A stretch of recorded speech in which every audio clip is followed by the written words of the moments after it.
મારી 14 વર્ષની ઉંમરનો હતો ત્યારથી આ મેળો કરું છું. પણ આ મેળો આજે જે મેં આ 11 તારીખથી જે આ શિવરાત્રિ 5 દિવસનો ભવ્ય મેળો છે, આવો મેળો પ્રભુ જે આ જોઈએ છીએ માહોલ હમણાં, એવો માહોલ ક્યારે પ્રભુ આ પહેલી વાર હું જોઉં છું મારી 67 વર્ષની ઉંમરમાં પ્રભુ. બીજો અમને એવું લાગે કે અહીંયા કુંભ જ ભરાણો છે પ્રયાગરાજનો, એવો નજારો સરકારશ્રીએ ઊભો કર્યો છે. પણ આ વર્ષ પ્રભુ અમે અંદાજો કાઢ્યો છે 25 લાખથી ઉપર પ્રજાજન એની અંદર અહીંયા ભાવિક ભક્તો અહીંયા શિવરાત્રિ મેળો માણવા આવશે. ટોટલ પ્રભુ જે સાધુ છે એક વખત ગિરનારની ખાસ મુલાકાત લે છે અને પ્રભુ આ ગિરનાર ગુરુ દત્તાત્રેયનું સ્થાન છે, જે 3 સ્થાનની અંદર ગુરુ દત્તાત્રેયનું મહિમા ગણવામાં આવ્યું છે. ગુરુ દત્તાત્રેયની અને આ સરકારની બેની પ્રભુ દયા છે કે આજે 20-20, 25-25 લાખ માણસો આ મેળો માણી રહ્યા છે અને પ્રભુ કોઈને પણ કોઈ પણ જાતની કાંઈ અગવડ નથી. ગિરનારની ગોદમાં જ્યાં ભજન ગુંજે છે, ભોજન પ્રસાદ બને છે અને ભક્તિ જીવનની દિશા બને છે, ત્યારે આધ્યાત્મિકની આ જે આ યાત્રા છે, જે મિની કુંભની આ મેળો જે છે તે માત્ર મેળો નથી રહ્યો, પરંતુ મિની કુંભની ઓળખ પામી ચૂક્યો છે અને આ આધ્યાત્મિક યાત્રાના જે સાક્ષી બન્યા છે, જે પરંપરાનો અવાજ છે, તેવા ઇન્દ્ર ભારતી બાપુ આપણી સાથે છે અને તેમની સાથે જ સીધી વાત કરશું. બાપુ, સ્વરાજમાં સ્વાગત છે આપનું. ઓમ નમો નારાયણ. નમો નારાયણ પ્રભુ. બાપુ, શું કહેશો, આ વખતે સરકાર સાથે સતત લાઇઝનિંગમાં રહી અને મિની કુંભ જેમને આજે ઓળખ પામી છે આ મેળાની, અને શિવરાત્રિનું આ વખતે ખાસ અને મહત્ત્વ શું રહેશે? પ્રભુ, પહેલાં તો સર્વે દર્શક મિત્રોને મારા પ્રણામ. નમો નારાયણ. જય હિન્દ.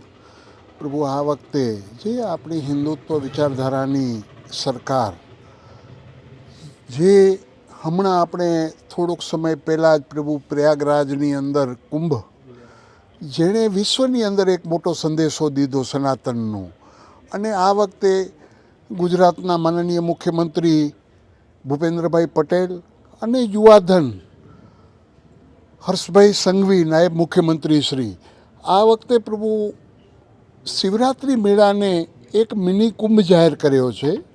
અને મિની કુંભની અંદર પ્રભુ તમે હમણાં આવ્યા હશો તો તમે જોયું હશે તો બીજો અમને એવું લાગે કે અહીંયા કુંભ જ ભરાણો છે પ્રયાગરાજનો, એવો નજારો સરકારશ્રીએ ઊભો કર્યો છે.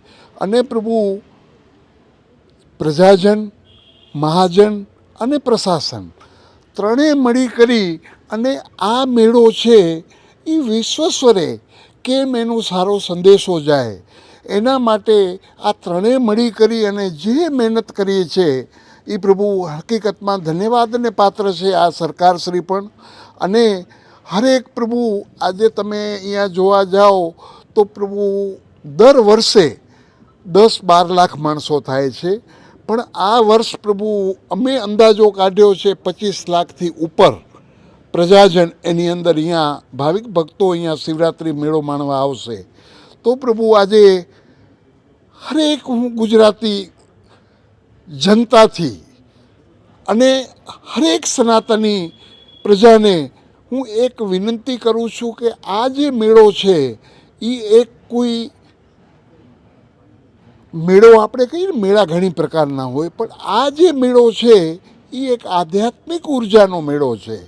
અને એની અંદર તમે આવો, સાધુ સંતો, પછી જે આ મંદિરો છે, જેવી રીતે પ્રભુ એક અત્તરની દુકાન હોય, એની અંદર માણસ અત્તર લેવા જાય, લીએ કે ન લીએ, પણ પ્રભુ અત્તરની દુકાનમાં તમે જાઓ તો તમને સુગંધ ફ્રી મળે. તો આ જે ઉર્જાઓ છે આ સ્થાનની, એ તમને ઉર્જાઓ મળશે. તો હરેક હું ગુજરાતની જનતાને વિનંતી કરું છું કે આપણો ગુજરાતનો સંદેશો કેમ સારો જાય, અને જે પ્રશાસન અને સરકાર જે મહેનત કરી રહી છે એ ધન્યવાદને પાત્ર છે. અને હરેક હું પ્રજાજનોને ફરી વિનંતી કરું છું કે તમે આવો, મેળો માણો, અને જે પ્રશાસને સગવડ કરી છે એને તમે જુઓ તો આપણે ખબર પડશે કે આ સરકારે જે કાર્ય કર્યું છે એ ધન્યવાદને પાત્ર છે. અને તારીખ 11/2/2026થી સવારના 9 વાગે ધ્વજારોહણ, અને પછી જૂનો અખાડો, આવાન અખાડો, અગ્નિ અખાડો, એવી રીતે અમુક અખાડાઓની અંદર ધ્વજારોહણ થશે.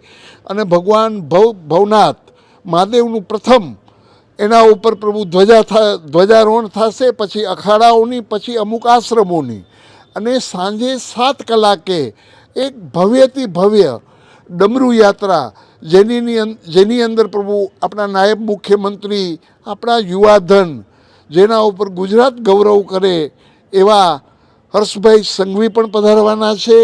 એ 7 વાગે ડમરૂ યાત્રા, 7:30 વાગે પ્રભુ ભવનાથ મહાદેવની આરતી, એના પછી હર્ષભાઈ પ્રભુ ટોટલ અખાડા અને વરિષ્ઠ સંતોની મુલાકાત, એના પછી પ્રભુ સાંસ્કૃતિક કાર્યક્રમ જે છે એની અંદર હાજરી દેશે, અને એના પછી પ્રભુ સત્ર ચાલુ થાય છે. તો પ્રભુ એના ઉપર બહુ મોટી જિમ્મેદારીઓ આખા ગુજરાતની છે. તો એ સત્ર ચાલુ થવાનું છે બીજે દિવસે. તો રાતના પ્રભુ ટ્રેન દ્વારા એ પાછા ગાંધીનગર જવાના છે.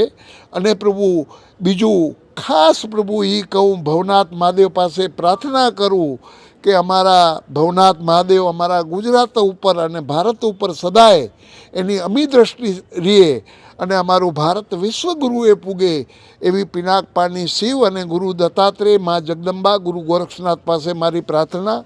અસ્તુ. ઓમ નમો નારાયણ. જય હિન્દ.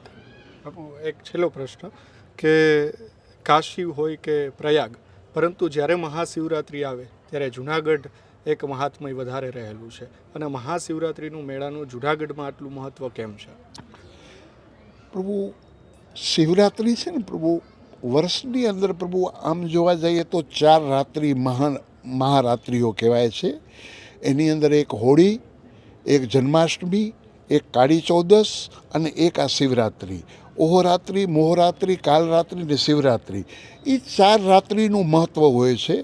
પણ એક અમારી સંન્યાસની પરંપરા છે, જે અમારા ખડદર્શન સાધુ સમાજના 13 અખાડા હોય છે. એની અંદર સંન્યાસીઓના જે 7 અખાડા હોય છે, એની અંદર જૂનો અખાડો, આવાન અખાડો, અગ્નિ અખાડો, આનંદ અખાડો, માન નિર્વાણી, નિરંજન અને અટલ, આ 7 અખાડા એનો પ્રભુ ગિરનાર છે એ પ્રભુ ખોટો કહેવામાં આવે છે. એ 7 અખાડાના એવો કોઈ સાધુ ભારતની અંદર ના ભૂતો ના ભવિષ્યથી ટોટલ પ્રભુ જે સાધુ છે એક વખત ગિરનારની ખાસ મુલાકાત લે છે. અને પ્રભુ આ ગિરનાર ગુરુ દત્તાત્રેયનું સ્થાન છે, જે 3 સ્થાનની અંદર ગુરુ દત્તાત્રેયનું મહિમા ગણવામાં આવ્યું છે. એક મોહરગઢ, પછી મહારાષ્ટ્રમાં, પછી પ્રભુ આપણે ગિરનાર, અને પછી મહારાષ્ટ્રમાં એક બીજું સ્થાન છે આપણે મોહરગઢ, જે 3 ઠેકાણે ગુરુ દત્તાત્રેયનું સ્થાન ગણવામાં આવે છે.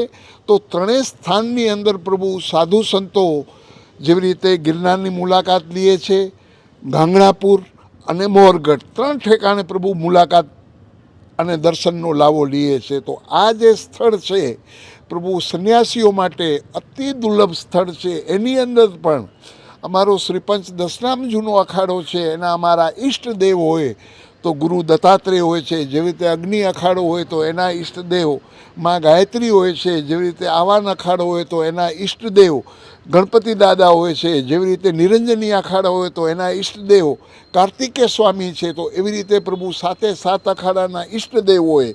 પણ જૂનો અખાડો પ્રભુ મોટામાં મોટો અખાડો છે, અને એ મોટો અખાડાના ઈષ્ટદેવ ગુરુ દત્તાત્રેય છે.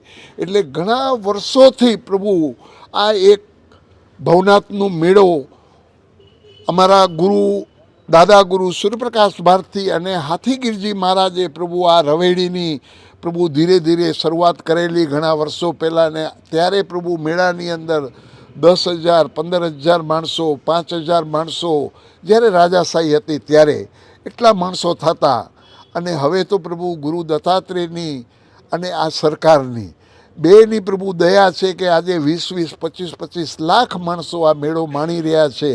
અને પ્રભુ કોઈને પણ કોઈ પણ જાતની કાંઈ અગવડ નથી.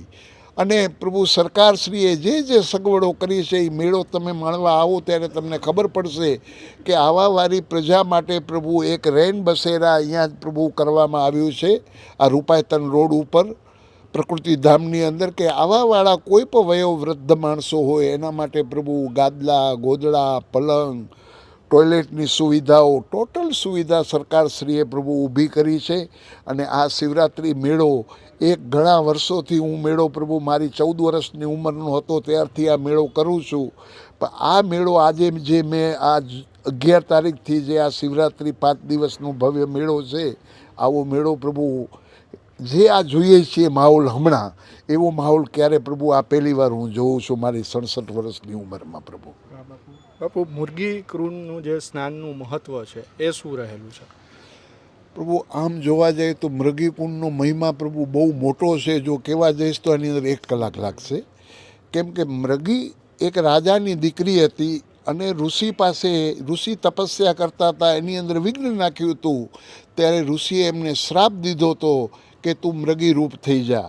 ત્યારે એ મૃગી રૂપ થઈ ગયા અને પછી ભગવાન ભોળાનાથ પાસે ને ઋષિ પાસે બહુ આજીજી કરી. ત્યારે એમણે કીધું કે પ્રભાત ક્ષેત્ર રેવતાચલ પર્વતની નીચે ભગવાન ભવનાથ મહાદેવનું મંદિર છે, ઉहाँ તું તપ કરીશ તો ઉहाँ એક કુંડ છે, એની અંદર તું સ્નાન કરીશ તો તું તારા મૂળ રૂપની અંદર પાછી આવી જઈશ. ત્યારે પ્રભુ એ કુંડની અંદર સ્નાન કર્યું મૃગી રૂપે અને પાછું પ્રભુ એણે મનુષ્ય યોનિથી પ્રાપ્ત થઈ હતી. અને આજે પણ પ્રભુ તમે ભવનાથની અંદર જાઓ તો મૃગી માતાનું આ મંદિરે છે, મૃગી કુંડ પાસે, એવો એનું મહિમા છે. અને બીજો તો પ્રભુ આમ વર્ણવા જઈએ તો પ્રભુ એને બહુ સમય લાગે, 1 થી 100 સુધી ચાલીએ તો એમાં 2 કલાક લાગે પ્રભુ. ઓમ નમો નારાયણ. ઓમ નમો નારાયણ. આ હતા આપણી સાથે ઇન્દ્ર ભારતી બાપુ. તેમણે કહ્યું કે અત્યાર સુધીનો જે મેળા થયા છે, પરંતુ આ વર્ષે મિની કુંભ જે ઓળખ પામી છે તે ખૂબ જ મહત્ત્વનો છે. એટલે કે જે લોકો મેળામાં નથી આવવાના તેમને પણ અમે આહ્વાન કરીએ છીએ. ખરેખર આ મિની કુંભનો લાભ લેવો જે છે તે ખૂબ જ જરૂરી છે.